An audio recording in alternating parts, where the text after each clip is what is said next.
Hey guys, my name is Ritmo, and this is the Millennial Way Show. The MTV Video Music Awards 2020 are just around the corner, and today we're gonna have a very special guest. Actually, it's a brilliant mind.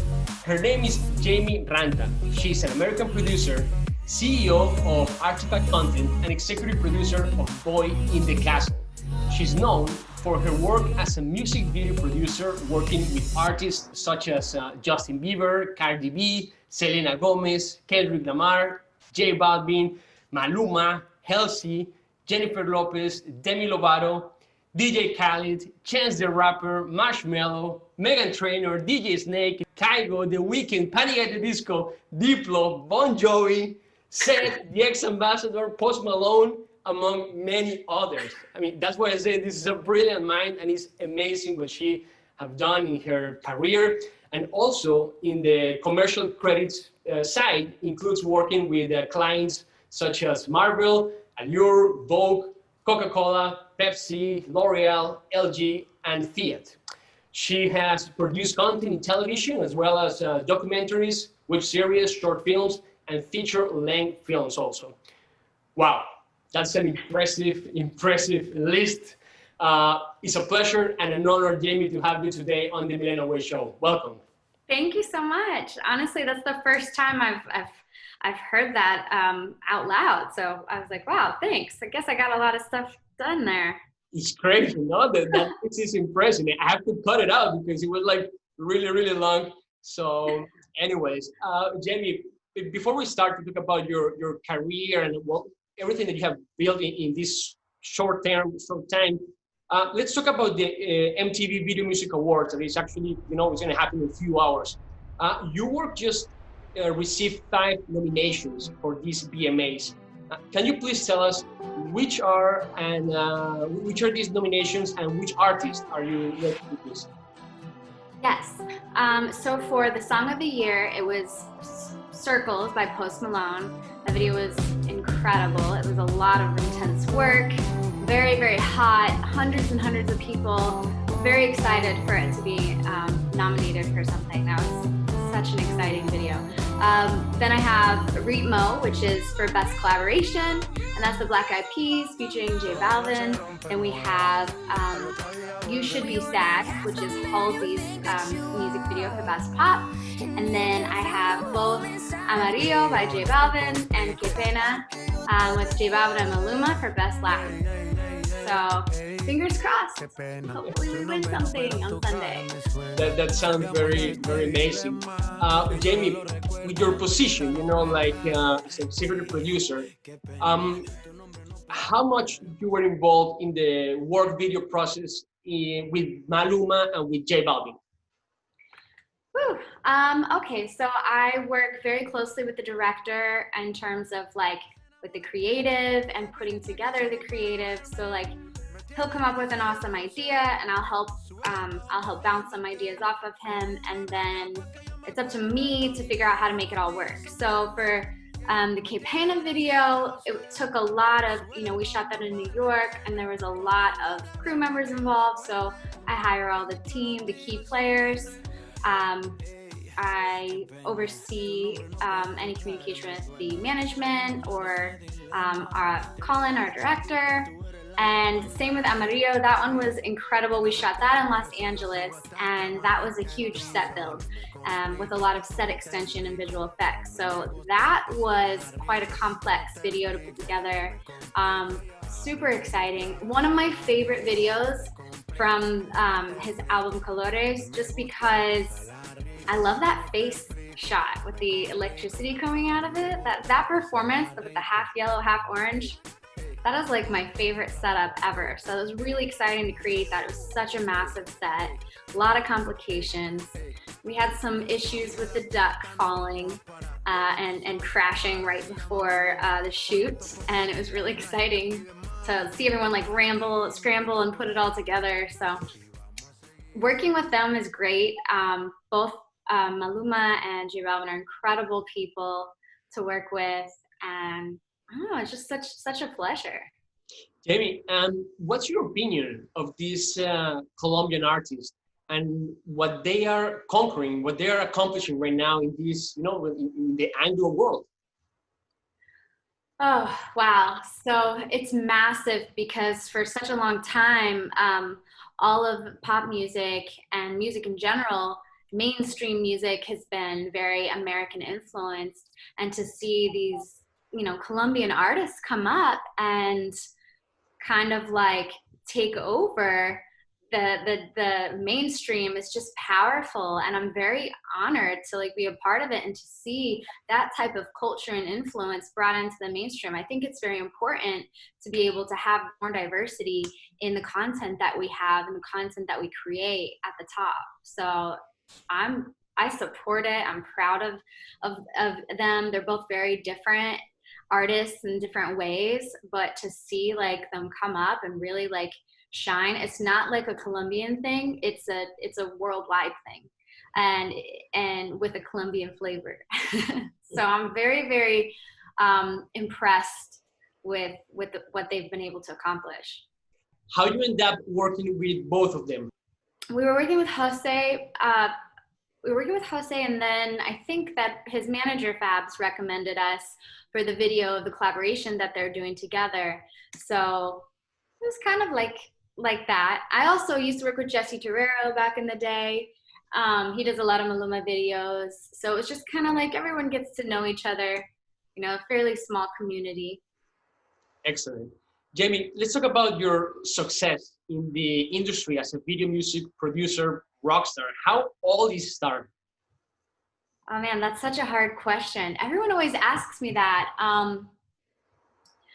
Well, I originally went to school for physics. I wanted to be a quantum physicist, and switched to film, and finished my bachelor's in film for cinematography, actually. And I was on set one day, and the production team needed help, so I was helping out a lot. And the video commissioner on that set told everybody that I was the producer and not the cinematographer. And somebody called me and was like, "I heard you're a great producer." And I was like, "What? I am? Okay." And I needed the money at the time. This is like, 12, 13 years ago. And I was like, I'll take anything right now. So I took the job, apparently did a good job, and then word of mouth kind of like spread. And next thing you know, I'm a producer. So that's, wow. I mean, there were a lot of challenges and failures and lessons learned along the way, but it was kind of like unplanned. That's very interesting. That's very interesting. So basically you started studying something totally different. Yes. Yeah. That's very interesting. Jamie, how this global pandemic have shaped the video music industry, and where do you think that we're heading after this new normality enters in a new phase? Well, at first we were on a complete shutdown. All production stopped, all marketing stopped. It was pretty scary for the first month, but I don't mind saying this publicly, I actually came down with COVID around that time and got really sick, and it was scary because there wasn't a lot of testing, and I was younger, and at the time they said I was too young to go to the hospital and had a fever, and I had horrible symptoms. So I just kind of like hung tight there, and it was such a painful experience for me to go through. I was like, I need to do more research. So I did research, I found some testing facilities, and I would talk with our unions, and I talked with our city officials, and I helped come up with, along with a wonderful group of people, of other filmmakers, come up with a way to film in a very safe place, in a very healthy way. And so now we film. It is different. A lot of stuff we can do remote, a lot of remote direction can happen, a lot more pre-production and prep takes place, which I personally love because I love being organized. The last minute rush is of music videos is a little bit intense, and while I am very accustomed to it, it's kind of incredible to be able to plan and have a little bit more time to plan. So a lot of the things we do is we plan the creative, we plan our logistics way ahead of time now, and then we do intense testing on set, PPE gear, full coverage, 6 feet apart. It changed a lot of things in terms of logistics and how we operate, but we're still making incredible things, and we're still able to create and to put content out there. And I'm very, very grateful to be able to employ a lot of our crew members again and to get things back. And it's also interesting to see how we kind of are able to do more things from home. You know what I mean? So a lot of the pre-production is just from home, and that's kind of nice too, and some remote direction. And so you're learning what can be done from home and what is still essential in terms of being on set. Thank you for letting us, for opening your heart and your story to us, telling about your case in this Of course. COVID thing. I'm recovered. How was it? Which one was the most difficult part of that process?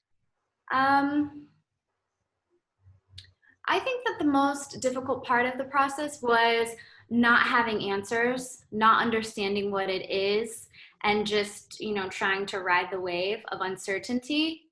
But I think that having a level of uncertainty and being able to just embrace the unknown is an important part of my personal growth and an important part of the human growth in terms of like life. You have to embrace change and things that are unknown. So that was pretty intense.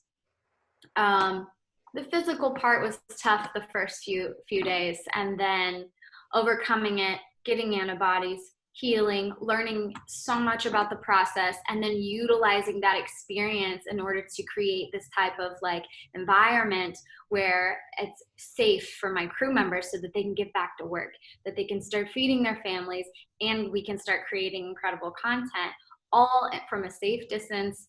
And that's just really a beautiful positive spin-off of what I went through. So I'm very grateful. That's a very interesting way of how leaders can manage situations like this, like take it in the positive way and how they can learn and build from it and take into action. And that's take me my place to my next question, and is how do you see the role of women leaders in the music business industry nowadays? Do you think it is growing? It is fair? Oh, well, that's a heavy question. I will say that from when I started, I was one of the only females that I knew in, a leadership position. And where I'm at now, I surround myself with so many incredible, powerful, intelligent women, not just in like from our, producers, directors, cinematographers. I worked with some incredible female cinematographers that are really technical grips. I've got some female grips and gaffers that, they can pull their weight and it's so strong.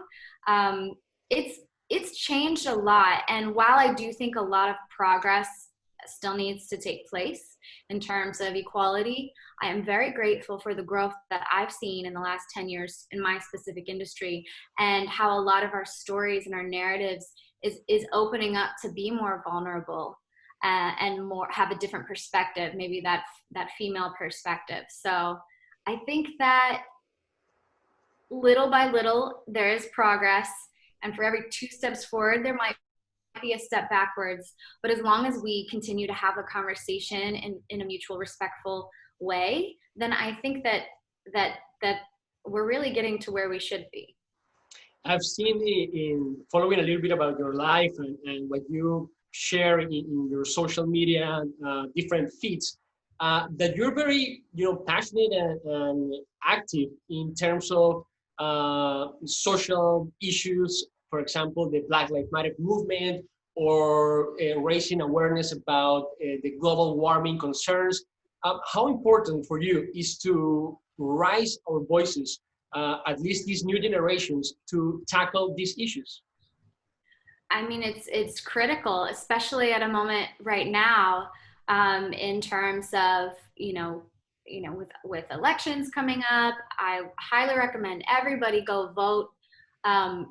I think that these issues are are fundamental issues that affect everyone, no matter what your race or stature is. You know, climate change is inevitable, and we do have the knowledge and the technology to help overcome these things. I also think that, you know, Black Lives Matter is extremely important, and that it's fundamental to who we are as a human race, and that everyone should be treated equally, no matter race, gender, ethnicity, origin, religious views. We all have fundamental human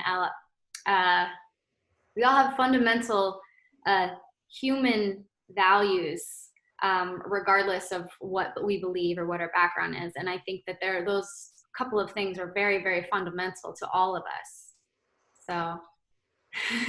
That's true. I love it. I love that answer. Jamie, what would be your top advice to these new generations of producers, filmmakers, people in this music industry that would like to follow their dreams and not give up on them? What would you recommend? I would say take action. Just try things out. Try everything out. I think that you will fail, and in life you have to view things as either a lesson or a blessing. And once you realize that, your failures are ways to grow, and that your blessings are just like, you know, opportunities, and that you're lucky to have those opportunities, because not everybody gets to have the opportunities that we have as filmmakers. And just, you know, having gratefulness, a grateful heart, and taking risks is very important. So even if you fail, you will grow from it, you will learn from it. That's my best advice. I love it. Thank you very much. Last question, and this is like out of the topic. Tell us about your dream to be an astronaut. Why an astronaut? I'm obsessed with space. Anyone that knows me knows I'm obsessed with space. I have been since I was a child. I really just wanted to be an astronaut. I just, you know, I can't, I don't have the stomach for it. I get way too nauseous. And I'm not as physically fit, I feel like, as I'm required to be. So I do have some physical setbacks in terms of actually achieving that dream. However, it doesn't mean I can't make a film about space, or that I can't shoot just outer orbit someday. So let me know if you know anybody that's like down to film in just outer orbit space. I will gladly go. I love it. Jamee Ranta, executive producer, CEO, and, you know, business leader, icon in this new generation. It's a pleasure and an honor to have you, and good luck in these MTV nominations. Thank you so much. It was such a pleasure. Thank you for everything. You got it. Bye-bye. Bye.